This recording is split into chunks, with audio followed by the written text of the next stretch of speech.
जमाना आइल कुछ न बुझाता, खो देता होश सगे कुछ कर जाता।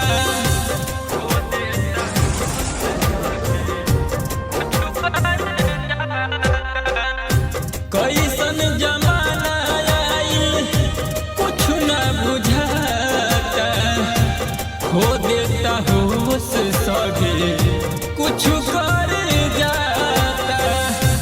इहे देखी भाई भइल दिलवा में डर बा, लभर खातिर पति के हो भइल मर्डर बा, लभर खातिर पति के हो भइल मर्डर बा।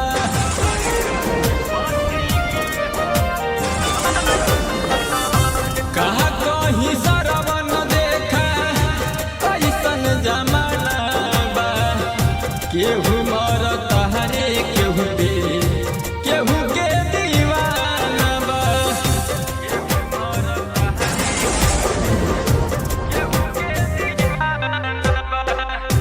का कहीं बादल तोहसे कैसन जमाना बा, केहू मरता रे केहू पे केहू के दीवाना बा।